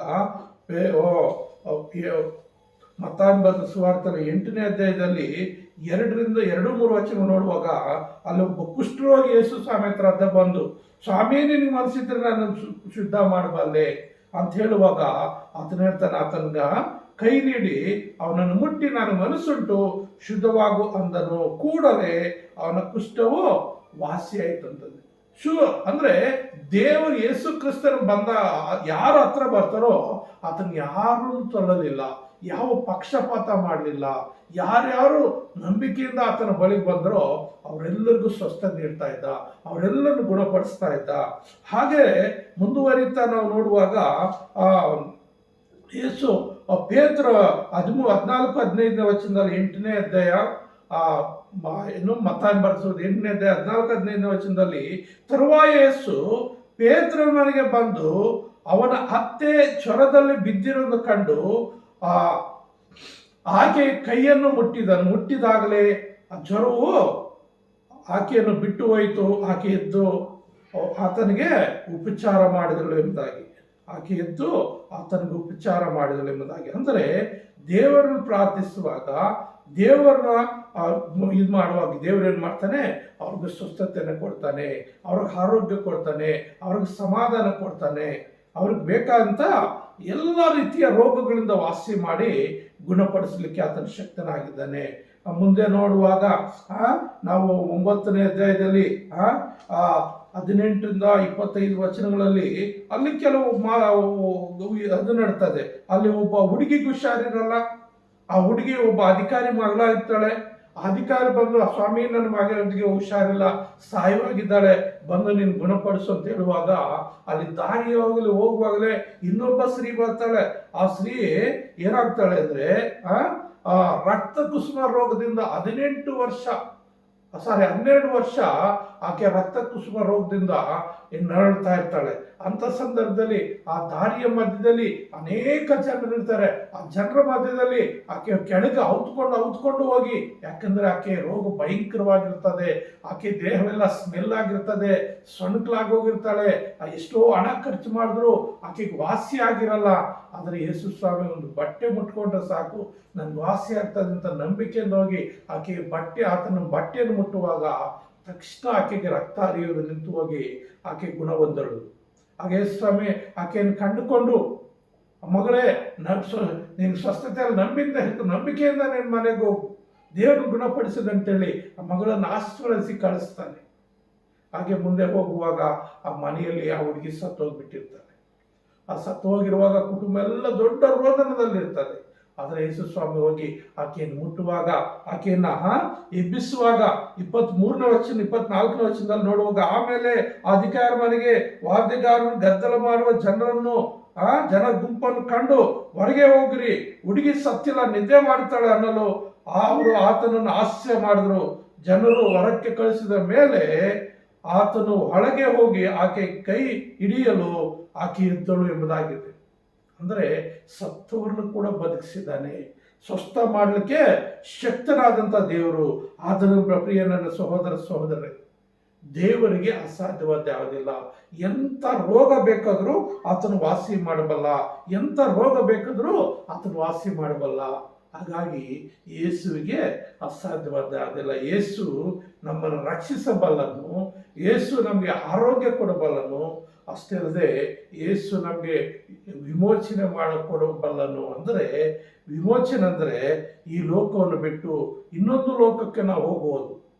ಈ ಲೋಕದಲ್ಲಿರುವಂಥ ಎಲ್ಲವನ್ನು ಕಳೆದುಕೊಂಡು ಮತ್ತೊಂದು ಲೋಕ, ಮತ್ತೊಂದು ಜೀವಿತ ನಾವು ಪಡೆಯುವಂಥದ್ದಾಗಿದೆ. ನಾವು ನೋಡ್ತೀವಿ ರೋಮಾಪುರದವರು ಬರೆದ ಪತ್ರಿಕೆಯಲ್ಲಿ ನೋಡುವಾಗ ಅಲ್ಲಿ 14ನೇ ಅಧ್ಯಾಯ, ರೋಮಾಪುರದವರು ಬರೆದ ಪತ್ರಿಕೆ 14ನೇ ಅಧ್ಯಾಯ 8ನೇ ವಚನದಲ್ಲಿ ನಾವು ಇಲ್ಲಿ ಏನು ಹೇಳ್ತಂದ್ರೆ, ನಾವು ಬದುಕಿದರೂ ಕರ್ತನಿಗಾಗಿಯೇ ಬದುಕುತ್ತೇವೆ, ಸತ್ತರೂ ಕರ್ತನಿಗಾಗಿಯೇ ಸಾಯ್ತೇವೆ. ನಾವು ಬದುಕಿದರೂ ಕರ್ತನಿಗಾಗಿಯೇ ಬದುಕುತ್ತೇವೆ, ಸತ್ತರೂ ಕರ್ತನಿಗಾಗಿಯೇ ಸಾಯ್ತೇವೆ. ಬದುಕಿದರೂ ಸತ್ತರೂ ನಾವು ಕರ್ತನವರೇ. ಪ್ರಿಯ ನನ್ನ ಸಹೋದರರೇ, ಈ ಲೋಕ ನಮಗೆ ಶಾಶ್ವತವಲ್ಲ, ಈ ಲೋಕ ತಾತ್ಕಾಲಿಕ. ಈ ಲೋಕದಲ್ಲಿ 70 ವರ್ಷ, ಬಲ ಹೆಚ್ಚಿದರೆ 80 ವರ್ಷ. 70 ವರ್ಷ ದೇವರು ನಮ್ಗೆ ಕೊಟ್ಟಿರುವಂಥ ಆಶೀರ್ವಾದ. 70ರ ಮೇಲೆ ದಾಟಿದರೆ ನಾವು ಕೃಪೆಯ ವರ್ಷಗಳಲ್ಲಿ ಜೀವಿಸ್ತೀವಿ ಅಂತ, ದೇವರ ಕೃಪೆಯ ವರ್ಷಗಳಲ್ಲಿ ಜೀವಿಸುವಂಥ ಭಾಗ್ಯ ನಮಗೆ ದೇವರು ಕೊಡ್ತಾನಂತೆ. ಆದ್ದರಿಂದ ಈ ಲೋಕದಲ್ಲಿ ನಮಗೆ ಶಾಶ್ವತವಾದ ಲೋಕ ಇದಲ್ಲ. ನಮಗೆ ಶಾಶ್ವತವಾದ ಲೋಕ ದೇವರ ರಾಜ್ಯ, ಪರಲೋಕ. ಆ ಪರಲೋಕದಲ್ಲಿ ಯುಗಾಂತರಗಳು ಕೋಟಿ ವರ್ಷಗಳು ಜೀವಿಸುವಂಥವ್ರು ನಾವಾಗಿದ್ದೀವಿ. ಹಾಗಾಗಿ ಈ ಲೋಕಕ್ಕೆ ನಾವು ಆಸೆ ಪಡದೆ, ಈ ಲೋಕದವರಾಗಿ ನಾವು ಚಿಂತೆ ಮಾಡದೆ ನಾವೇನು ಮಾಡಬೇಕಂದ್ರೆ ಪರಲೋಕಕ್ಕೆ ಸಂಬಂಧಪಟ್ಟವರು, ನಾವು ಪರಲೋಕಕ್ಕೆ ಸಂಬಂಧಪಟ್ಟವರು ಎಂಬುದಾಗಿ ನಾವು ಚಿಂತೆ ಮಾಡಬೇಕಾಗಿದೆ. ಪರಲೋಕಕ್ಕೆ ಸಂಬಂಧಪಟ್ಟವರು ಎಂಬುದಾಗಿ ನಾವು ಚಿಂತೆ ಮಾಡಬೇಕಾಗಿದೆ. ಪೌಲನು ಹೇಳ್ತಾನೆ ಫಿಲಿಪ್ಪಿಯರು ಬರೆದ ಪತ್ರಿಕೆಯಲ್ಲಿ 1ನೇ ಅಧ್ಯಾಯದಲ್ಲಿ 1ನೇ ವಚನದಲ್ಲಿ ಏನು ಹೇಳ್ತಾನಂದ್ರೆ, ನನಗಂತೂ ಬದುಕುವುದೆಂದರೆ ಕ್ರಿಸ್ತನೇ, ಸಾಯೋದು ಲಾಭವೇ. ಯಾರು? ಪೌಲ್ ಹೇಳ್ತಾನೆ, ನಾನು ಬದುಕುವುದೆಂದ್ರೆ ಕ್ರಿಸ್ತನೇ, ಸಾಯೋದು ಲಾಭ. ಯಾಕೆ ಲಾಭ ಅಂದ್ರೆ, ನಾನು ಈ ಲೋಕ ಬಿಟ್ರೆ ನೇರವಾಗಿ ನನ್ನ ದೇವರ ಮನೆಯಲ್ಲಿ ನಾನು ಸೇರ್ತೀನಿ, ದೇವರ ರಾಜ್ಯದಲ್ಲಿ ಸೇರ್ತೀನಿ, ನನ್ನ ರಾಜಾದಿರಾಜನ ನೇರವಾಗಿ ನೋಡ್ತೀನಿ. ಇಲ್ಲಾದ್ರೂ ಆತನ ಕಣ್ಣಲ್ಲಿ ನೋಡೋಕ್ಕಾಗೋದಿಲ್ಲ. ಆತನ ಸಹ ಕೇಳ್ತೀವಿ, ಆತ್ಮ ಸ್ವರೂಪನಾಗಿದ್ದಾನೆ, ಆತನಿಂದ ಇಲ್ಲಿ ಆತನ ನೇರವಾಗಿ ನಾವು ನೋಡೋಕ್ಕಾಗೋದಿಲ್ಲ. ಆದರೆ ಈ ಲೋಕ ಬಿಟ್ಟರೆ ನನ್ನ ಪರಲೋಕದಲ್ಲಿ ನನ್ನ ದೇವರೊಟ್ಟಿಗೆ ನೇರವಾಗಿ ಆತನ ನೋಡಬಹುದು, ನೇರವಾಗಿ ಆತನ ಸನ್ನಿಧಿಯಲ್ಲಿ ನಾನು ಜೀವಿಸಬಹುದು ಎಂಬುದಾಗಿ ಆತನಿಂದ ಸಾಯುವುದು ಲಾಭವೇ. ಅಂದರೆ ಈ ಲೋಕ ನಮ್ಗೆ ಶಾಶ್ವತವಲ್ಲ, ಅದರಿಂದ ಪರಲೋಕನೇ ನಮ್ಗೆ ಶಾಶ್ವತ. ಹಾಗಾಗಿ ಯಾರು ಭಕ್ತನು ಸ್ಟೆಫೆನನು ಅಪೊಸ್ತಲರ ಕೃತ್ಯಗಳಲ್ಲಿ 7ನೇ ಅಧ್ಯಾಯದಲ್ಲಿ ಅವನೊಂದು ಮಾತು ಹೇಳ್ತಾನೆ ನೋಡ್ರಿ. ಏನಂತ 55ನೇ ವಚನದಲ್ಲಿ ಏನು ಹೇಳ್ತಾನಂದ್ರೆ, ಆದರೆ ಅವನು ಪವಿತ್ರಾತ್ಮ ಭರಿತನಾಗಿ ಆಕಾಶದ ಕಡೆಗೆ ದೃಷ್ಟಿಸಿ ದೇವರ ಪ್ರಭಾವನು ದೇವರ ಬಲಗಡೆ ನಿಂತಿದ್ದ ಯೇಸುವನ್ನು ಕಂಡು. ಅಂದ್ರೆ ದೇವರ ಬಲಗಡೆಯಲ್ಲಿ ಯೇಸು ಕ್ರಿಸ್ತ ನಿನಗೋಸ್ಕರ ನನಗೋಸ್ಕರ ಕಾಯ್ತಾ ಇದ್ದಾನೆ. ನೀನು ನಾನು ಆತನ ಸನ್ನಿಧಿಯಲ್ಲಿ ಸೇರೋದಕ್ಕಾಗಿ, ಆತನ ಸಂಗಡಿಗರಾಗಿ, ಆತನೊಟ್ಟಿಗೆ ಇರೋದಕ್ಕಾಗಿ ಆತನ ನಿನಗೋಸ್ಕರ ನನಗೋಸ್ಕರ ಕಾಯ್ತಾ ಇದ್ದಾನೆ. ನಿನಗೋಸ್ಕರ ನನಗೋಸ್ಕರ ಕಾಯುವಂಥ ಯೇಸುವನ್ನು ಕಂಡುಕೊಳ್ಬೇಕಂದ್ರೆ ನಿನ್ನಲ್ಲಿ ಯಾವುದೇ ರೀತಿಯ ಪಾಪದ ಕಾರ್ಯಗಳಿರಬಾರ್ದು. ಪವಿತ್ರಾತ್ಮನ ಅಭಿಷೇಕದಿಂದ ನೀನು ತುಂಬಿರಬೇಕು. ಪವಿತ್ರಾತ್ಮನನ್ನು ಅನುಸರಿಸಿ ನೀನು ನಡಿಬೇಕು. ಯಾವುದೇ ಒಂದು ಕೆಟ್ಟ ಜೀವಿತ ನಿನ್ನ ಜೀವಿತದಲ್ಲಿ ಮೂಡಿ ಬರಬಾರ್ದು. ಕೆಟ್ಟದ್ದು ಅನ್ನೋದು ನಿನ್ನ ಜೀವಿತದಲ್ಲಿ ಇರಬಾರ್ದು. ಆಗ ಏನು ಮಾಡ್ತಾನಂದ್ರೆ, ಆ ದೇವಾದಿ ದೇವನ ಪ್ರಿಯ ನನ್ನ ಸಹೋದರ ಸಹೋದರಿ, ನಿನ್ನನ್ನು ಆತನ ತನ್ನೊಟ್ಟಿಗೆ ಸೇರಿಸ್ಕೊಳ್ಳೋದಕ್ಕಾಗ ಆತನ ಕಾಯ್ತಾ ಇದ್ದಾನಂತೆ. ಆತನ ಪವಿತ್ರಾತ್ಮ ಭರಿತನಾಗಿ ಸ್ಟೆಫೆನನು ಏನು ಮಾಡ್ತಾ ಇದ್ದಾನೆ, ಆತನ ದೃಷ್ಟಿಸಿ ಅಗೋ ಅಲ್ಲಿ ನನಗೋಸ್ಕರ ದೇವಕುಮಾರನಿದ್ದಾನೆ ಅಂಥೇಳಿ ಆಗೋ ಆಕಾಶವನ್ನು ತೆರೆದಿರುವುದನ್ನು, ದೇವಕುಮಾರ ಬಲಗಡೆಯಲ್ಲಿ ನಿಂತಿರುವುದನ್ನು ನೋಡುತ್ತೇನೆ ಎಂದು ಹೇಳಿದನು. ಆತನು ನೇರವಾಗಿ ಲೋಕದಲ್ಲಿದ್ದಾಗೆ ಪವಿತ್ರಾತ್ಮ ಭರಿತನಾಗಿ ಪರಲೋಕವನ್ನು ನೋಡಿದ ಏಕೈಕ ವ್ಯಕ್ತಿ ಯಾರಂದ್ರೆ ಭಕ್ತನಾನು. ದೊಡ್ಡ ಸೇವಕನಲ್ಲ, ಆ ದೊಡ್ಡ ಸೇವಕನಲ್ಲ, ಒಬ್ಬ ಸಾಮಾನ್ಯ ಸುವಾರ್ತಿಕನಾಗಿದ್ದ ಅಥವಾ ದೇವರ ಭಕ್ತನಾಗಿದ್ದ ಅಷ್ಟೇ ಅವನು. ಆದರೆ ಅವನು ಪವಿತ್ರಾತ್ಮ ಭರಿತನಾಗಿ ಬಲವಾಗಿ ಯೇಸು ಕ್ರಿಸ್ತನ ಪ್ರಕಟಿಸುವಂತವನಾಗಿದ್ದನು. ತನ್ನ ಪ್ರಾಣವನ್ನೇ ಕೊಟ್ಟು ಬಿಡ್ತಾನೆ. ಈ ಲೋಕದಲ್ಲಿ ಯೇಸು ಕ್ರಿಸ್ತನು ಮೊದಲನೇದಾಗಿ ತಂದೆಯೇ ಅವ್ರು ಏನು ಮಾಡ್ತಾ ಇದ್ರು, ಹರಿಯರೋ ಅವ್ರಿಗೆ ಕ್ಷಮಿಸು ಅಂತ ಕೇಳಿದ್ರೆ, ಎರಡನೇದಾಗಿ ಭೂ ಪ್ರಪಂಚದಲ್ಲಿ ನಮಗೋಸ್ಕರ ಪ್ರಾರ್ಥನೆ ಮಾಡಿದ್ದು ಸ್ಟೆಫೆನನೊಬ್ಬನೇ. ಅಲ್ಲಿ ಏನು ಹೇಳ್ತಾ ಇದ್ದಾನಂದ್ರೆ, ಅವನು ಬಹಳ ಸ್ಪಷ್ಟವಾಗಿ ಮಾತಾಡ್ತಾ ಇದ್ದಾನೆ. ಏನಂತ, ಯೇಸು ಸ್ವಾಮಿಯೇ ನನ್ನ ಆತ್ಮನು ಇನ್ನು ಮೇಲಕ್ಕೆ ನೋಡುವಾಗ 58ನೇ ವಚನದಲ್ಲಿ ಅವನು ಮೇಲೆ ಬಿದ್ದು ಅವನನ್ನು ಊರವರಕ್ಕೆ ನೂಕಿಕೊಂಡು ಹೋಗಿ ಕೊಲ್ಲುವುದಕ್ಕೆ ಕಲಿಸಲು ಸಾಕ್ಷಿಯವರು ತಮ್ಮ ಬಟ್ಟೆಗಳ ಸೋಲನ ತೆಗೆದು ಸೌಲನ ಒಬ್ಬ ಯೌವನಸ್ಥರ ಕಾಲು ಬಲೆ ಇಟ್ಟರು. ಅವರು ಸ್ಟೆಫೆನನ ಮೇಲೆ ಕಲ್ಲೆಸೆಯುತ್ತಾ ಇರಲು ಅವನು ಕರ್ತನ ಹೆಸರನ್ನು ಹೇಳಿ, ಯೇಸು ಸ್ವಾಮಿಯೇ ನನ್ನ ಆತ್ಮವನ್ನು ಸೇರಿಸ್ಕೋ ಎಂದು ಪ್ರಾರ್ಥಿಸಿ ಮೊಣಕಾಲೂರಿ, ಕರ್ತನೆ ಈ ಪಾಪವನ್ನು ಅವರ ಮೇಲೆ ಹೊರಿಸಬೇಡ ಎಂದು ಮಹಾಶಬ್ದದಲ್ಲಿ, ಈ ಪಾಪ ಅವರ ಮೇಲೆ ಹೊರಿಸಬೇಡ ಏನಂದ್ರೆ, ನನ್ನ ಮೇಲೆ ಕಲ್ಲುಗಳು ಹಾಕಿ ಅವರು ಸಾಯಿಸ್ತಾ ಇದ್ದಾರೆ, ಈ ಪಾಪವನ್ನು ಅವರು ಹೊರಿಸಬೇಡ ಅಂದ್ರೆ, ಸಾಯುವಾಗಲೂ ಇತರನ್ನ ಕ್ಷಮಿಸಿದಂಥ ಗುಣ ಸ್ಟೆಫೆನನಲ್ಲಿತ್ತು. ಅವನು ಏನು ಮಾಡ್ತಾ ಇದ್ದಾನೆ, ಅದಕ್ಕೆ ಈ ಭೂಲೋಕದಲ್ಲಿದ್ದಾಗಲೇ ಪರಲೋಕವನ್ನು ನೋಡಿದಂಥ ವ್ಯಕ್ತಿಯಾಗಿದ್ದಾನೆ. ಆ ಯೇಸು ಕ್ರಿಸ್ತನ್ ನೋಡಿದಂಥ, ಯೇಸು ಕ್ರಿಸ್ತನ್ ದರ್ಶಿಸಿದಂಥ ವ್ಯಕ್ತಿ ಸ್ಟೆಫೆನನಾಗಿದ್ದಾನೆ. ಆತನ ಪ್ರಿಯ ನನ್ನ ಸಹೋದರರೇ, ನಾವು ಹಾಗೆ ಮುಂದುವರಿ ನೋಡುವಾಗ ದಾನಿಯೇಲನ ಗ್ರಂಥದಲ್ಲಿ ಶದ್ರಕ್, ಮೆಷಕ್, ಅಬೇದ್ನೆಗೋ ಅವರ ವಿಷಯದಲ್ಲಿ ನಾವು ನೋಡುವಾಗ ಅವರು ಎಷ್ಟು ಭಕ್ತಿಯುಳ್ಳವರಾಗಿದ್ದರು, ಎಷ್ಟು ನಂಬಿಕೆಯುಳ್ಳವರಾಗಿದ್ದರು. ಅಲ್ಲಿ ಆ ವ್ಯಕ್ತಿ ಯಾರು, ಆ ದೇಶದ ಅರಸನಾಗಿರುವಂಥ ವ್ಯಕ್ತಿ ಒಂದು ವಿಗ್ರಹನ ತಯಾರು ಮಾಡ್ತಾನೆ. ಒಂದು ಬೊಂಬೆಯನ್ನು ತಯಾರು ಮಾಡಿ ಅವನಿಗೇನು ಮಾಡ್ತಾನಂದ್ರೆ, ಅದಕ್ಕೆಲ್ಲ ನೀವು ಪೂಜೆ ಮಾಡಬೇಕು, ಆರಾಧಿಸಬೇಕು ಅಂತ ಹೇಳುವಾಗ ಯಾರು ನೆಬೂಕದ್ನೆಚ್ಚರನೆಂಬ ರಾಜನು ಒಂದು ದೊಡ್ಡ ಪ್ರತಿಮೆ ಮಾಡಿಸ್ತಾನೆ ಬಂಗಾರದಿಂದ. ಇಡೀ ದೇಶದವರೆಲ್ಲ ಅದಕ್ಕೆ ಅಡ್ಡ ಬೀಳಬೇಕು, ಅದನ್ನು ಪೂಜಿಸಬೇಕು, ಅದನ್ನು ಆರಾಧಿಸ್ಬೇಕಂದ್ರೆ ಈ ಶದ್ರಕ್ ಮೆಷಕ್ ಅಬೇದ್ನೆಗೋ ಅವರು ಆರಾಧಿಸೋದಿಲ್ಲ. ಅವರು ಆ ಕಡೆ ಗಮನನೇ ಕೊಡೋದಿಲ್ಲ. ಅಂಥ ಸಂದರ್ಭದಲ್ಲಿ ಇರುವಂಥ ಕೆಲವು ವ್ಯಕ್ತಿಗಳು ಇವ್ರ ಮೇಲೆ ಹೊಟ್ಟೆ ಉರಿಯುವಂಥವ್ರು, ಇವ್ರ ಮೇಲೆ ದ್ವೇಷ ಇರುವಂಥವ್ರು ರಾಜನಿಗೆ ದೂರ ತಗೊಂಡು ಹೋಗ್ತಾರೆ. ಇಡೀ ದೇಶದ ಎಲ್ಲ ಪ್ರಜೆಗಳು ಈ ಪ್ರತಿಮೆ ಅಡ್ಡ ಬಿದ್ದರು, ಈ ಪ್ರತಿಮೆ ಪೂಜೆ ಮಾಡಿದ್ರು, ಆರಾಧನೆ ಮಾಡಿದ್ರು. ಆದರೆ ಈ 3 ವ್ಯಕ್ತಿಗಳು ಈ ದೇವ್ರನ್ನ ಆರಾಧನೆ ಮಾಡಲಿಲ್ಲ, ಪೂಜೆ ಮಾಡಲಿಲ್ಲ ಅಂಥೇಳಿ ಏನು ಹೇಳ್ತಾರಂದ್ರೆ, ಆ ದೂರ ಹೇಳುವಾಗ ರಾಜನ ಅವ್ರಿಗೊಂದು ಚಾನ್ಸ್ ಕೊಡ್ತಾರೆ, ಮತ್ತೊಂದು ಅವಕಾಶ ಕೊಡ್ತಾನೆ. ಈ ಸಾರಾದರೂ ಈ ಎಲ್ಲ ರೀತಿಯ ವಾದ್ಯಗಳು ಬಾರಿಸುವಾಗ ನೀವು ವಿಗ್ರಹಕ್ಕೆ ಆ ಪ್ರತಿಮೆಗೆ ಅಡ್ಡ ಬಿದ್ದು ಪೂಜೆ ಮಾಡ್ರಿ, ಆರಾಧಿಸಿ ಅಂದ್ರೆ ಅವರು ನೇರವಾಗಿ ಹೇಳ್ತಾರೆ ಏನಂತ. 3ನೇ ಅಧ್ಯಾಯ ದಾನಿಯೇಲನ ಗ್ರಂಥದಲ್ಲಿ 3ನೇ ಅಧ್ಯಾಯ 17ನೇ ವಚನದಲ್ಲಿ ನಾವು ನೋಡ್ತೀವಿ, ಅರಸೆ, ನಾವು ಸೇವಿಸುವ ದೇವರಿಗೆ ಚಿತ್ತವಿದ್ದರೆ ಆತನು ದಗದಗನೆ ಉರಿಯುವ ಅವಿಗೆಯೊಳಗಿಂದ ನಮ್ಮನ್ನು ಬಿಡಿಸಬಲ್ಲನು, ಹೇಗೂ ನಿನ್ನ ಕೈಯಿಂದ ನಮ್ಮನ್ನು ಬಿಡಿಸುವನು. ಹೇಗೂ ನಿನ್ನ ಕೈಯಿಂದ ನಮ್ಮನ್ನು ಬಿಡಿಸು ಅಂದ್ರೆ ನಂಬಿಕೆ ನೋಡ್ರಿ ಅವ್ರಿಗೆ. ಎಂಥ ನಂಬಿಕೆ ಅಂದ್ರೆ ಯಾವುದೇ ಕಾರಣಕ್ಕೂ ರಾಜನ ಹತ್ರ ಇವ್ರು ಕೆಲಸ ಮಾಡೋರು, ರಾಜನ ಅಧೀನದಲ್ಲಿ ಇರುವಂಥವ್ರು. ಇವರು ಆ ದೇಶದವರಲ್ಲ, ಇವರು ಅನ್ಯ ದೇಶದವರು, ಇವರು ಯಹೂದಿಗಳಾಗಿದ್ದಾರೆ, ಯೌವನಸ್ಥರಾಗಿದ್ದಾರೆ. ಆದರೂ ಇವರು ಯಾವುದೇ ರೀತಿಯ ಪ್ರಾಣದ ಮೇಲೆ ಆಸೆ ಪಡಲಿಲ್ಲ, ದೇವರನ್ನ ಯಾವುದೇ ಕಾರಣ ಬಿಟ್ಟುಕೊಡ್ಲಿಲ್ಲ. ಅಂದ್ರೆ ಆತನ ಆಜ್ಞೆಗಳಿಗೆ ವಿಧೇಯರಾಗ್ತಾ ಇದ್ದಾರೆ, ಆತನ ಕಟ್ಟಳೆಗಳನ್ನ ಏನ್ ಮಾಡ್ತಾ ಇದ್ದಾರೆ, ಅನುಸರಿಸ್ತಾ ಇದ್ದಾರೆ. ನನ್ನ ದೇವರಿಗೆ ಚಿತ್ತ ಇದ್ರೆ ನಮ್ಮನ್ನು ರಕ್ಷಿಸ್ತಾನೆ, ಬಿಡಿಸ್ಪಾಲ್ತಾನೆ ಅಂಥೇಳಿ 100% ಪಾಲು ಅವ್ರ ನಂಬಿಕೆ ಇಟ್ಟು ಅವ್ರಿಗೆ ಹೇಳ್ತಾ ಇದ್ದಾರೆ. ಅವಾಗ ಹೇಳುವಾಗ ರಾಜನ ಕೋಪಗೊಂಡು, ಅವ್ರು ನನ್ನ ಮಾತು ಇವ್ರು ಕೇಳಲಿಲ್ವೇ ಅಂತೇಳಿ ಕೋಪಗೊಂಡು ಯಾವಾಗಲೂ ಉರಿಯುವಂಥ ಬೆಂಕಿಗಿಂತ 7ರಷ್ಟು ಬೆಂಕಿ ಹೆಚ್ಚಿಸಿ ಮಾಡಿ ಆ 3 ಜನ ಹಗ್ಗ ತಂದು ಕಟ್ಟಿ 3 ಜನನು ಕೂಡ ಏನು ಮಾಡ್ತಾರೆ, ಆ ಅಗ್ನಿಕುಂಡದಲ್ಲಿ ಬಿಸಾಕ್ಬಿಡ್ತಾರೆ. ಆ ಬಿಸಾಕ್ ಹೋಗುವಾಗ ಅಲ್ಲಿ ಏನು ಆ ಬಿಸಾಕ್ ಹೋಗೋಕೆ ಎತ್ಕೊಂಡು ಹೋಗ್ತಾರಲ್ಲ ಆ 3 ಜನ, ಅವರೇ ಬೆಂಕಿಗೆ ಆ ಬಿಸಿಗೆ ತಾಳ್ದೆ ಅವರೇ ಸುಟ್ಟು ಹೋಗ್ಬಿಡ್ತಾರಂತೆ. ಆದರೆ ಇವರು ಹೋಗಿ ಬೆಂಕಿ ಹೊಂಡದಲ್ಲಿ ಬಿದ್ದೋಗ್ತಾರೆ. ಆದರೆ ರಾಜಾದಿರಾಜನು ಬೇರೆ ಅಲ್ಲಿ ರಾಜಾದಿರಾಜನು ಏನಾಗ್ತದೆ ಅಂದರೆ ಬಂದು ಅವರ ಜೊತೆಯಲ್ಲಿ ಇರ್ತಾನೆ. ಅವರ ಜೊತೆಯಲ್ಲಿ ತಿರುಗಾಡುವುದನ್ನು ನೋಡ್ತೀನಿ ಅಂತ ಹೇಳ್ತಾನೆ ನೋಡ್ರಿ. 25ನೇ ವಚನ 26ನೇ ವಚನದಲ್ಲಿ ದಾನಿಯೇಲ 3ನೇ ಅಧ್ಯಾಯ 25-26ನೇ ವಚನ ಏನಂತಂದ್ರೆ, ಅದಕ್ಕೆ ಅವನು, ಇಗೋ ಕಟ್ಟಿಲ್ಲದ 4 ನೋಡುತ್ತೇನೆ, ಬೆಂಕಿಯಲ್ಲಿ ತಿರುಗಾಡುತ್ತಿದ್ದಾರೆ, ಅವರಿಗೆ ಯಾವ ಹಾನಿಯೂ ಇಲ್ಲ, 4ನೇ ರೂಪ ದೇವರ ಕುಮಾರನ ರೂಪದಂತಿದೆ. ಏನು 4ನೇ ರೂಪವು ದೇವಕುಮಾರನು ಯಾರು? ಯೇಸು ಕ್ರಿಸ್ತನು. ಹಳೆ ಒಡಂಬಡಿಕೆಯಲ್ಲಿ ಯೇಸು ಕ್ರಿಸ್ತನಿದ್ದಾನೆ.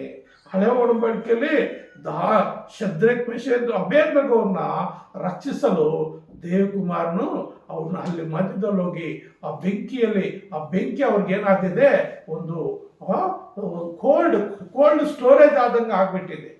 7ರಷ್ಟು ಬೆಂಕಿ ಇರುವಂಥದ್ದು ಅವರ ಜೀವಿತದಲ್ಲಿ ಕೋಲ್ಡ್ ಸ್ಟೋರೇಜ್ ರೀತಿಯಲ್ಲಿ ಆಗಿದೆ. ಅಂದರೆ ದೇವರಿಗೆ ಅಸಾಧ್ಯವಾದದ್ದು ಯಾವುದಿಲ್ಲ.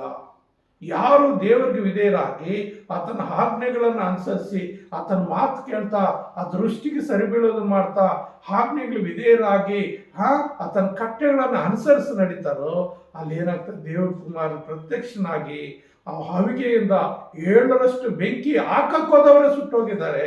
ಆದರೆ ಇಲ್ಲಿ ಯಾರಿಗೂ ಯಾವುದೇ ರೀತಿಯ ಹಾನಿಯಲ್ಲ. ಅವ್ರು ಹೊರತದ್ದು ತೆಗೆದು ನೋಡುವಾಗ ರಾಜನು ಏನು ನೋಡುವಾಗ ಅಲ್ಲಿ ಏನಾಗುತ್ತೆ, ಅವ್ರ ಕೂದಲು ಕೂಡ ಆ ಬೆಂಕಿ ವಾಸನೆ ತೆಗೆದಿರಲ್ಲಂತೆ, ಅವ್ರ ಬಟ್ಟೆಗಳಿಗೆ ಆ ಬೆಂಕಿ ವಾಸನೆ ವಾಸನೆ ಕೂಡ ಸೋಕಿರಲ್ವಂತೆ. ಆಗ ಅವನು ಒಪ್ಕೊಳ್ತಾನೆ, ಈ ಲೋಕದಲ್ಲಿ ಜೀವಿಸುವಂಥ ದೇವರುಗಳಿಗಿಂತ, ಈ ಲೋಕದಲ್ಲಿರುವಂಥ ದೇವರುಗಳಿಗಿಂತ ನಿಮ್ಮ ದೇವರು ದೊಡ್ಡವನು, ಆತನು ಸರ್ವಶಕ್ತನು, ಆತನ ಮಹೋನ್ನತನೆಂಬುದಾಗಿ ಒಬ್ಬ ರಾಜನು ಒಪ್ಪಿಕೊಳ್ಳುವ ರೀತಿಯಲ್ಲಿ ಅಲ್ಲಿ ದೊಡ್ಡ ಕಾರ್ಯ ಮಾಡ್ತಾನೆ. ಕಾರಣ ಏನಂದರೆ ನಂಬಿಕೆ. ನಮ್ಮ ದೇವರು ನಮ್ಮನ್ನು ರಕ್ಷಿಸ್ತಾನೆ.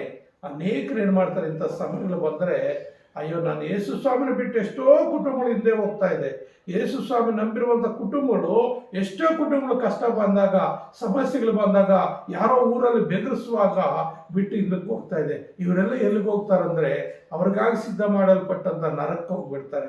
ಯಾರು ಯೇಸು ಕ್ರಿಸ್ತನ ಈ ಲೋಕದಲ್ಲಿ ಯೇಸು ಕ್ರಿಸ್ತನ ನನ್ನ ದೇವರು, ಯೇಸು ಕ್ರಿಸ್ತನಿಗಾಗೆ ನಾನು ಜೀವಿಸ್ತೀನಿ, ಯೇಸು ಕ್ರಿಸ್ತನ ಇಲ್ಲದೆ ಬೇರೆ ದೇವರು ಯಾರು ನನಗಿಲ್ಲ ನಿಜವಾದ ದೇವರು ನಾನು ಕಂಡುಕೊಂಡಿದ್ದೀನಿ, ನಿಜವಾದ ದೇವರಲ್ಲಿ ನಾನು ಜೀವಿಸ್ತೇನೆ ಅಂತ ಒಪ್ಪಿಕೊಳ್ಳುವಾಗ ಆತನು ಏನ್ ಮಾಡ್ತಾನೆ, ಪರಲೋಕದಲ್ಲಿ ಇವರು ನನ್ನ ಮಕ್ಕಳು, ಇವರು ನನ್ನ ಸ್ನೇಹಿತರು, ಇವರು ನನ್ನನ್ನು ಅನುಸರಿಸಿ ನಡೆದವರು ಅಂತೇಳಿ ತಂದೆ ಮುಂದೆ ಯೇಸು ಕ್ರಿಸ್ತನು ನನ್ನವರೆಂದು ಒಪ್ಕೊಳ್ತಾನಂತ ಪ್ರೇರಿ.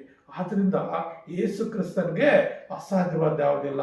ಆತನು ಈ ಲೋಕದಿಂದ ಬಿಡುಗಡೆ ಕೊಟ್ಟು ನಿತ್ಯ ವಿಮೋಚನೆ ಕೊಟ್ಟು, ಅಂದ್ರೆ ಪರಲೋಕದಲ್ಲಿ ತಾನಿರುವ ಸ್ಥಳದಲ್ಲಿ ನಮ್ಮನ್ನ ಸೇರಿಸಲಿಕ್ಕೆ ಆತನು ಶಕ್ತನಾಗಿದ್ದಾನೆ. ಹಾಗಾಗಿ ಅಂತ ದೇವಾದಿ ದೇವರನ್ನ ನಾವು ಕಂಡುಕೊಂಡು ಅಂತ ದೇವಾದಿ ದೇವರ ಮಕ್ಕಳಾಗಿ ನಾವು ಜೀವಿಸುವಾಗ ಖಂಡಿತವಾಗಲೂ ನನ್ನನ್ನ ನಿನ್ನನ್ನ ನಮ್ಮೆಲ್ಲರನ್ನ ಆತನು ತನ್ನ ರಾಜ್ಯದಲ್ಲಿ ಸೇರಿಸ್ಕೊಳ್ಳಿಕ್ಕೆ ಈ ಲೋಕದಲ್ಲಿ ರಕ್ಷಣೆ ಕೊಡ್ತಾನೆ, ಆರೋಗ್ಯ ಕೊಡ್ತಾನೆ, ಮತ್ತು ಈ ಲೋಕದಿಂದ ನಿತ್ಯ ವಿಮೋಚನೆ ಕೊಟ್ಟು ಪರಲೋಕ ರಾಜ್ಯದಲ್ಲಿ ಸೇರಿಸ್ಕೊಳ್ತಾನೆ. ಅಂತ ದೇವಾದಿ ದೇವರಿಗೆಲ್ಲ ಮಹಿಮೆ ಉಂಟಾಗಲಿ. ಪ್ರಾರ್ಥನೆ ಮಾಡ್ಕೊಳ್ಳೋಣ. ಪ್ರೀತಿಯುಳ್ಳ యేసయ్య, ನಿನ್ನ ಪರಿಶುದ್ಧವಾದ ನಮ್ಮ ಸ್ತೋತ್ರ ವಂದನೆ ಸ್ವಾಮಿ. ನೀನು ಸರ್ವಶಕ್ತನು, ನೀನು ಎಲ್ ಶಡಾಯ್ ದೇವರು ಅಪ್ಪ. ನೀನು ಒಳ್ಳೆಯ ದೇವರು ಸ್ವಾಮಿ, ಒಳ್ಳೆ ಕಾರ್ಯ ಮಾಡುವಂಥ ದೇವರು. ಯಾರ್ಯಾರು ಅಪ್ಪ ನಿನ್ನ ಮೇಲೆ ನಂಬಿಕೆ ಇಡ್ತಾರೋ, ನಿನ್ನೊಂದಿಗೆ ಜೀವಿಸ್ತಾರೋ, ನಿನ್ನನ್ನು ಅರ್ಥಕೊಳ್ತಾರೋ ಅವ್ರಿಗೆಲ್ಲರಿಗೂ ರಕ್ಷಣೆ ಕೊಡ್ತೀಯಪ್ಪ. ಈ ಲೋಕದ ಸೈತಾನನಿಂದ ರಕ್ಷಿಸ್ತಪ್ಪ. ಎಲ್ಲರೂ ಎಲ್ಲ ಅಪಾಯಗಳಿಂದ ರಕ್ಷಿಸಿ ನೀನು ಕಾಪಾಡ್ತೀಯಪ್ಪ. ಅಷ್ಟೇ ಅಲ್ಲದೆ ಸೈತಾನ್ ತರುವಂತ ಎಲ್ಲಾ ರೀತಿಯ ವ್ಯಾಧಿಗಳಿಂದ, ರೋಗಗಳಿಂದ ನೀನು ಬಿಡಿಸಬಲ್ಲ ಸ್ವಾಮಿ. ಅಪ್ಪ ನೀನು ಆರೋಗ್ಯದಾಯಕನಾಗಿದ್ದು ಎಲ್ಲರಿಗೂ ಆರೋಗ್ಯ ಕೊಡ್ತೀಯಪ್ಪ. ಹಾಗಾಗಿ ಸ್ವಾಮಿ ಅಪ್ಪ, ಪ್ರತಿಯೊಬ್ಬರು ಅಪ್ಪ ಯೇಸು ಕ್ರಿಸ್ತನು ಈ ಲೋಕದಲ್ಲಿ ಎಲ್ಲಗಳಿಂದ ಬಿಡಿಸಿ ನಮ್ಮನ್ನು ರಕ್ಷಿಸುವಂತ ರಕ್ಷಕನೂ ಆಗಿರ್ತಾನೆ ಮತ್ತು ಆರೋಗ್ಯ ಕೊಡುವಂತ ಆರೋಗ್ಯದಾಯಕನಾಗಿರ್ತಾನೆ. ಅಷ್ಟೇ ಅಲ್ಲದೆ ನಮಗೋಸ್ಕರ ಆ ಕಲ್ವರಿ ಶಿಲುವೆ ಮೇಲೆ ತನ್ನ ಪ್ರಾಣ ಕೊಟ್ಟು ನಮಗೆ ನಿತ್ಯ ವಿಮೋಚನೆ ಉಂಟು ಮಾಡಲಿಕ್ಕೆ ಆತನ ಶಕ್ತನು ಎಂಬುದಾಗಿ ಎಲ್ಲರೂ ನಂಬಿಕೆ ಇಟ್ಟು ಸ್ವಾಮಿ, ಪ್ರತಿಯೊಬ್ಬರು ನಂಬಿಕೆ ಇಟ್ಟು ನಿನ್ನೊಂದಿಗೆ ಜೀವಿಸುವಂತೆ ದೇವರೇ ಅಪ್ಪ, ಪರಲೋಕ ರಾಜ್ಯದಲ್ಲಿ ಸೇರುವ ತನಕ ಈ ಲೋಕದಲ್ಲಿ ಅಪ್ಪ ನಿನ್ನ ಆಜ್ಞೆಗಳನ್ನು ಕೈಕೊಂಡು ನಿನ್ನ ಕಟ್ಟೆಗಳು ಅನುಸರಿಸಿ ವಿಧೇಯರಾಗಿ ಜೀವಿಸುವಾಗ ದೇವರೇ, ನಿನ್ನೊಂದಿಗೆ ತಮ್ಮ ಜೀವಿತ ನಡೆಸುವಾಗ ದೇವರೇ, ಈ ವಾಕ್ಯ ಕೇಳುವಂತ ಪ್ರತಿಯೊಬ್ಬ ಸಹೋದರಿಯನ್ನ, ಪ್ರತಿಯೊಬ್ಬ ಸಹೋದರನಪ್ಪ ನೀನು ಪರಲೋಕದಿಂದ ಆಶೀರ್ವದಿಸಿ ಎಲ್ಲರೂ ಸಹಾಯಕನಾಗಿದ್ದು ಕಾಪಾಡಬೇಕೆಂದು ನಜರೇತಿನ ಯೇಸುವಿನ ನಾಮದಲ್ಲಿ ಪ್ರಾರ್ಥಿಸುತ್ತೇನೆ ತಂದೆಯೇ. Amen, amen, amen.